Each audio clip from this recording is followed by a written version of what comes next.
So good afternoon to everyone. Thank you for your presence. Supposedly, we're going to have the final presentation na ng inyong research proposal, which will be your research na, no? I mean, thesis research by next semester. So final na po na siya na murag mo nang gina-prepare ninyo. So at this point, naa na ba sa inyo kanang ready na mag-present? Kasi we only have until next week para sa inyong presentation before we end our semester. Charot. Okay, anyways, siguro wala pa man siguro yung ano. So tingog lang mo dara ha kung ready na mo or if you have questions or clarifications kasi wala pa man mag-submit na methods, am I correct? Or na ba nag-submit na correct methods but maybe I just miss it in my messenger kasi akong gitanaw ang katulang katong Facebook group. So before we again go back to that, so ito yung the only man ata. Hindi lang the only pala. Kasi I've done somewhat social research, not really social research, but qualitative din siya, but it's not really social research all, but qualitative din siya. On it's a review paper on root crop processing. But this is the second na qualitative, and this is social research for the first time when I was in Samoa, or the university. When I worked with the University of the South Pacific, under the same Faculty of Business and Economics. So although ako ay nasa School of Agriculture and Food Technology, yung aking principal researcher partner is from the School of Tourism and Hospitality Management. So yung aming title is, you can follow, diba? You can see my screen. Okay. Yes, Doc. Okay, so ang title namin is Agritourism in Samoa, Opportunities and Challenges. So for sure, you can also follow this in the next time. I don't know kung I have na-present pa na ako ni sa inyo. More na-present man ako ni We cannot remember. So if ever, murag wala man siguro, kay wala na ako na post. So anyway, so this is a sample. Murag sa ubang klase na ako to na present. This is a sample na social research under qualitative method of research. So pwede ganing agritourism in let's say Samal, no? Pwedeng ganon. Kasi wala pang study most probably na ganyan. So this is also the first study conducted sa Samoa. Samoa is a country in the South Pacific, no? If you have seen the country, there are actually, I was quite amazed kasi at my age, 2 years ago when I went there, it was my first time na malaman na daghan pa kay country sa South Pacific. No, it's not only New Zealand, it's not only Australia, but we have Fiji, we have Samoa, we have actually Papua New Guinea, mga familiar na lang man na siya, no? Hawaii, what else? Actually daghan pa, New Palau, and there are actually ang USP or the University of South Pacific have 14 countries, kaya international school siya. So we also have a lot of students from different countries sa South Pacific. So regional ang tawag sa kanila. But then regional pero different countries na siya and malayo po siya, no, by plane. Inana daw kay inana dahil kalawak ang atong Pacific Ocean. So in fact, ang Philippines is actually geographically part of the Pacific Ocean, diba? But then we are classified because of our culture as Southeast Asia or under Asia. Kasi in terms of culture, parang doon tayo na belong. But geographically, we are actually Pacific Islander or Pacific Islands. And by features din naman, medyo na mixed no, naputi pagka Islander. Ang tawag anak nila kanang so yun na, Polynesian and Melanesian. So may pagka-Polynesian ta dili kita itom, tama-tama lang ta. And ang medyo ang atong mix na magud ta kaya nga no, if we conclude wala gyud talagang totoo na Pilipino kasi we are mixed race na, no.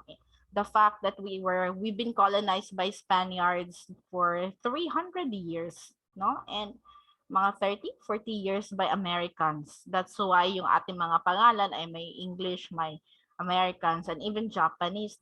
That's why meron tayong mga Japanese descendants. Anyway, so much of history. So last 2019 pa lang ito for 12 months lang. So ito yung aming budget. So supposedly sa proposal ninyo na may budget ana, no? Summary sa yung budget. That would include kung mag-travel mo, halimbawa or if kung you are going to different island or country, example lang ng mga accommodation or subsistence, no? Ibig sabihin yung food. If you're going to buy equipment and mga papers or consumables, and if mag-hire mo staff, no, that is kung kanang na more for funding, but you still need to include this since pero sa inyong case ang researcher kay kamuman, so you don't need to include this, no, unless na lang na may mga funding agency, so dapat included na siya, and mga printing, photocopying. So this is in Fijian dollars kasi Fiji yung aming main campus before. So, of course, you know already how to make the introduction and objective. So, as you can see here, it is really properly. So, in just one statement, no, I was actually the one who made the original words, and this has been modified and edited by my partner, no, researcher, si Dr. Stephen. So, yeah. So, this is ito pa lang na statement, meron na tayong dalawang author, no, or references for that. So, napaka-extensive, no, extensive and comprehensive ang talagang introduction. And I'm so proud na it is now under publication. Saan nga yun na-publish namin? Sa Journal of Tourism, no? Which is a rank A journal. Kasi medyo magaling din yung aking co-researcher.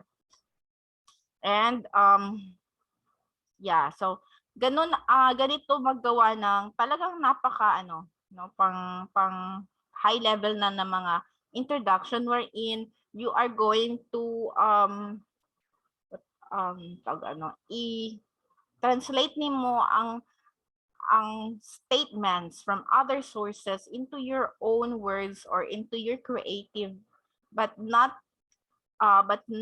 to the extent na i-change nimo ang thought. You should keep the thought in there, and then at the same time you have to cite the author kasi it's their idea, not yours, no, unless na lang imuha jud ang idea, no, you don't need to. But then it is most desirable na kay reference for everything you say kasi kanang mas kusog siya or mas mas powerful ang impact or ang mas reliable ang imuhang words or introduction if you are supported. Look at this statement alone, this paragraph alone is supported not only by one but a lot of references. So inana na siya, no?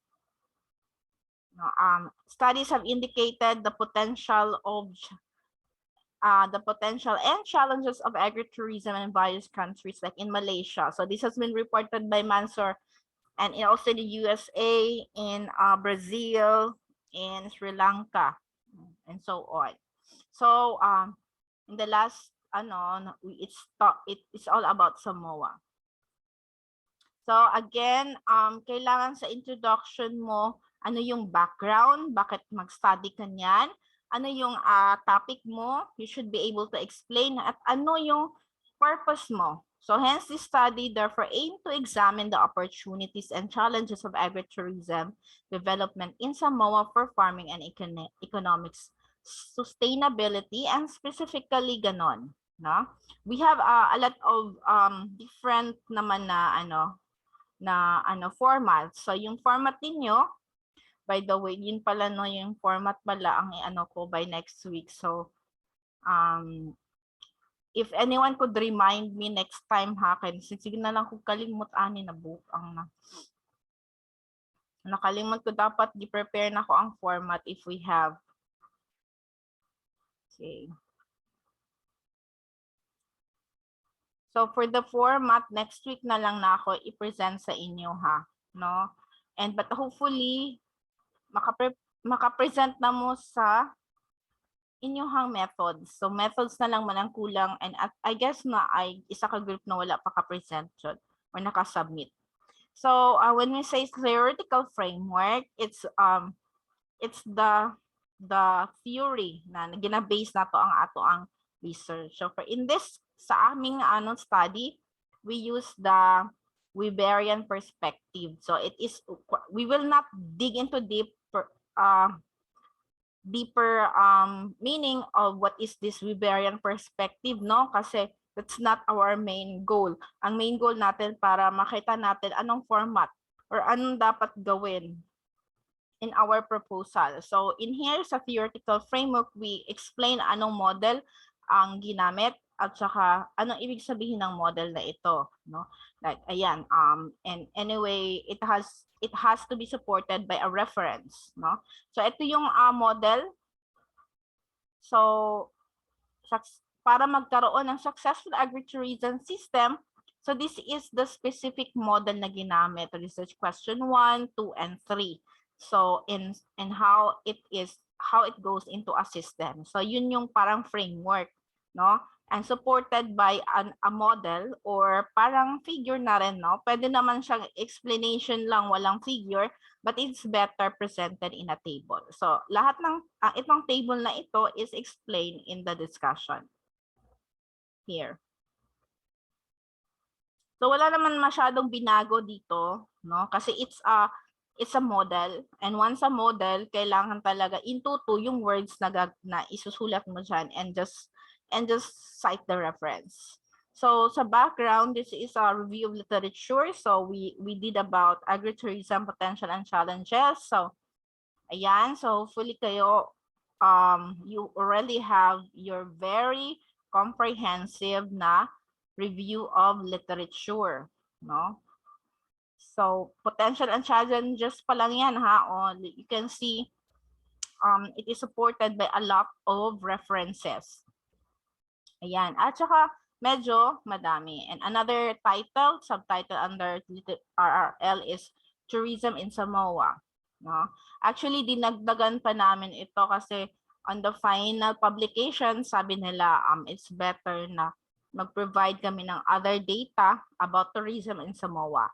So ayun, nadagdagan pa yon. So agriculture in Samoa, it is also part of the RRL. So ayun, tourism and agricultural linkages in Samoa as well. So medyo mahaba talaga siya. So ito na yung dapat ninyong i-present, no? The research methods. So for example, you're going to describe the type of method that you're using. Recorded man ito, no? Oh, okay. So like for example, both primary and secondary data will be used for the study. So ibig sabihin ng primary secondary data is that yung primary data which done from the interview, and the secondary data yung na-research lang sa mga books and other resources, so even internet. So the primary data will be gathered from the tourists, farmers, and yung mga tawag doon, mga establishment through field survey and interviews. While secondary data like the total rural farming population will be collected sa mga Bureau of Statistics, no? That's why sabi ko sa inyo, it's better that you always consult, like for example, yung production ng hog industry, for example, or chicken, punta kayo dun sa statistics, so Philippine Statistics Authority. And we use data analysis limited only for simple descriptive techniques. So yung mga descriptive techniques, we have, if you go back to yung mga pinost ko ng mga lessons natin before, ano yung mga descriptive statistics, yung percentage, yung ano ba yun? Ano pa yun ulit? Ratio, what else? Mostly percentage kasi yung mga graphs na yung ano yung mga correlation din, no? Another one. So we also use independent t-test para makita yung differences ng profile of those who are interested in agritourism. And this, again, descriptive statistic used to assess what agritourism products offered at tourists in the. And we also use another na principal component analysis and regression analysis. So we have talked about regression analysis, but itong principal component analysis, you can just Google that one. No? So it's for you to understand. And so ito yung mga ginamit namin na methods. So yung survey instrument naman, dinescribe namin anong klaseng questionnaire. So it's structured, meaning lahat ay may prepared na mga questionnaire. Kasi pwede ka rin namang magka ng interview na parang open lang, no?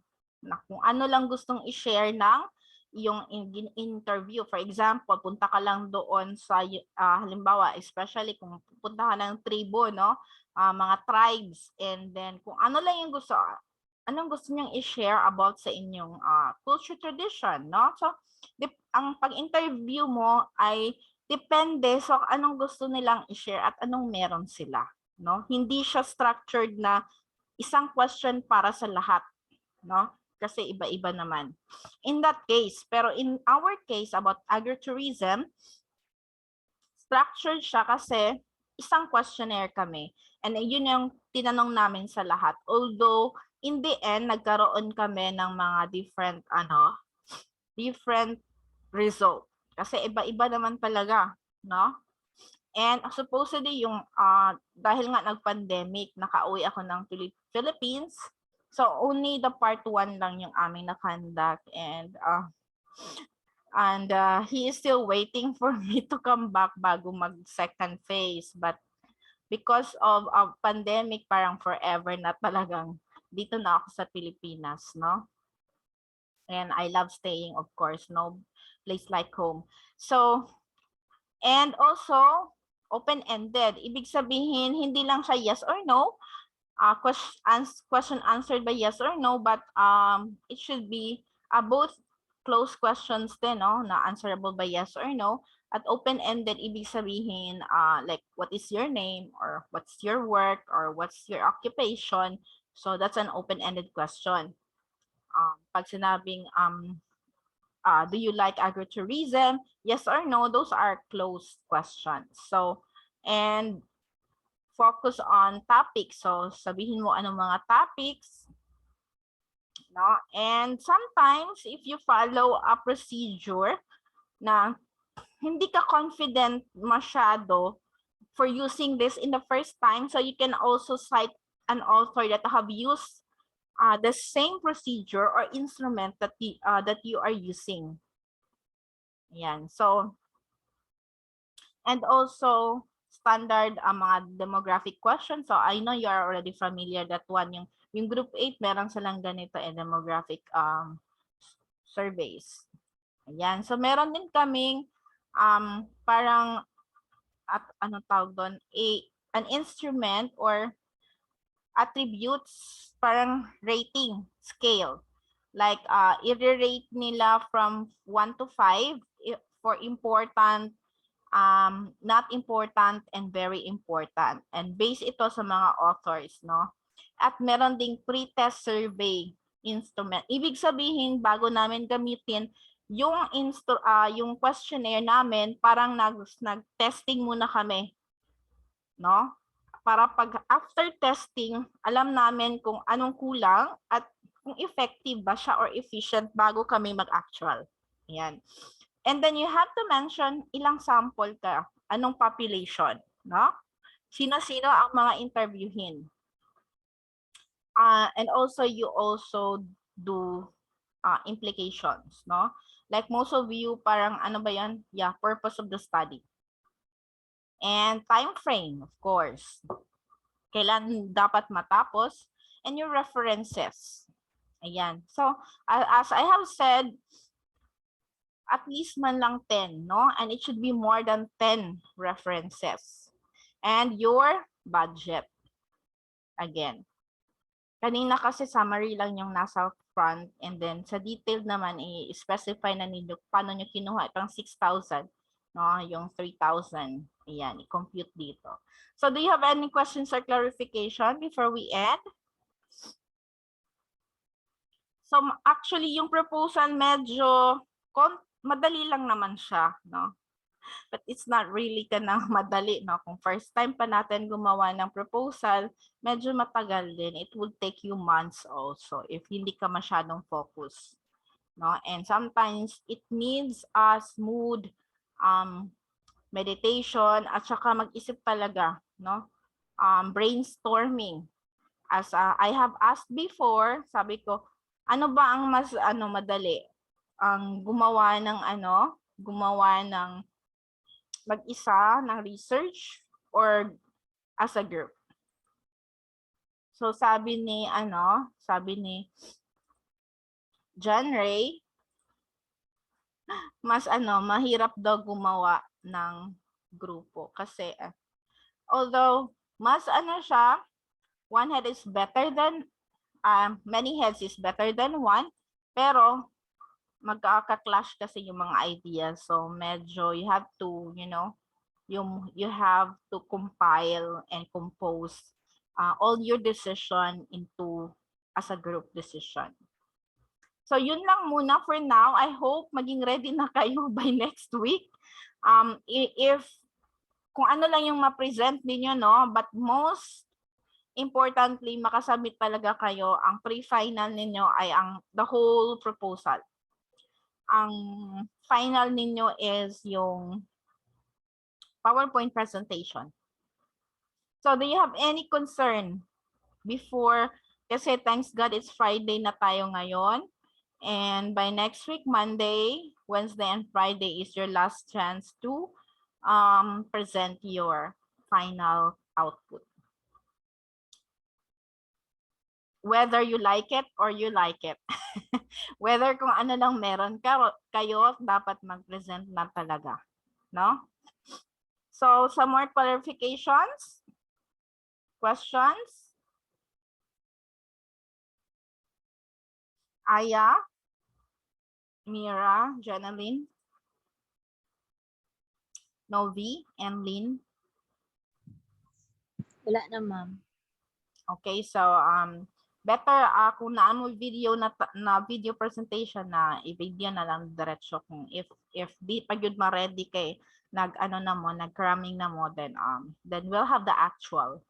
As long as yung group ninyo bahalag di lang ko din yung mahuman inyong proposal kasi that is intended pa naman next sem, but hopefully mas maayong ma-check na ginako na siya. And that would be part of your grade kasi. So kung gaano kung kakumpleto ang grade, ang presentation ninyo, that would depend on your, also in your grades sa pre-final and finals. Okay, so thank you very much again and see you next week. Finally, wala na mo laing lusot. No, and I will be looking for the format para ma-prepare ninyo by next year. If not, kung wala pa available, ako na lang siyang recall kasi murag wala pa yun na finalized. Although naghimo makog format before, but I don't know kung mo yun to i-follow sa research natin, coordinator. Okay, so kung wala nang tanong, thank you and have a nice weekend and see you next week. Thank you, ma'am. Thank you. Bye-bye.